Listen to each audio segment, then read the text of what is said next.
À Nice, à la veille d'une grève qui s'annonce. Je suis venu écouter les cheminots, voir leur réalité du travail, ceux qui étaient là dès 4 h du matin pour faire en sorte que les trains puissent partir dans de bonnes conditions. Donc des salariés qui sont loin d'être des privilégiés en matière d'horaire de travail, d'astreinte du week-end, ça c'est la première chose. Et puis après discuter avec les usagers pour leur expliquer les vraies raisons des problèmes de la SNCF et leur dire que le problème c'est pas le statut des cheminots. Vous venez galvaniser les troupes avant une grève qui s'annonce longue. Ils n'ont pas besoin de moi pour être galvanisés, ils savent ce qu'ils ont à faire.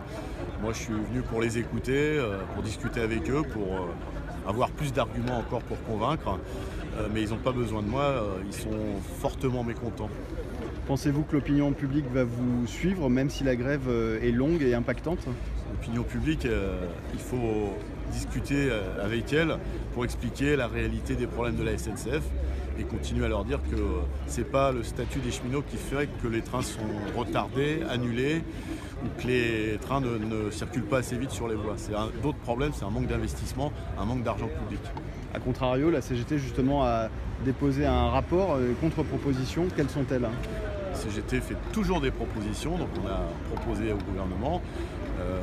Nos propositions, brièvement, c'est un statut de l'entreprise, un statut unique qui garantisse que la SNCF reste propriété nationale, donc propriété des citoyens français. Deuxième chose, c'est un plan d'investissement pour que le réseau soit modernisé, un plan pour réduire la dette, notamment en équilibrant l'argent qui est donné pour le transport routier marchandises, c'est-à-dire de l'argent public qui va à des sociétés privées qui transportent du fret et pour équilibrer avec le transport ferroviaire marchandises, parce que c'est bon pour la planète, il faut le redire. C'est aussi une amélioration du statut des cheminots, c'est des créations d'emplois parce qu'on manque d'emplois. Voilà brièvement le projet CGT.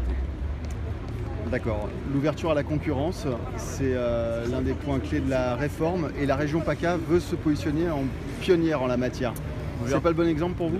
L'ouverture à la concurrence, comme dit une publicité, c'est pas obligatoire parce que rien n'oblige l'État français à ouvrir à la concurrence des services publics qui sont essentiels pour la nation. D'autres pays l'ont fait, je ne vois pas pourquoi la France ne le ferait pas. Et puis pour ceux qui veulent anticiper cette ouverture, je leur demande de regarder attentivement ce qui se passe au niveau des autoroutes et qu'ils m'expliquent si les tarifs autoroutiers qui ont été ouverts à la concurrence et même privatisés sont moins chers qu'avant.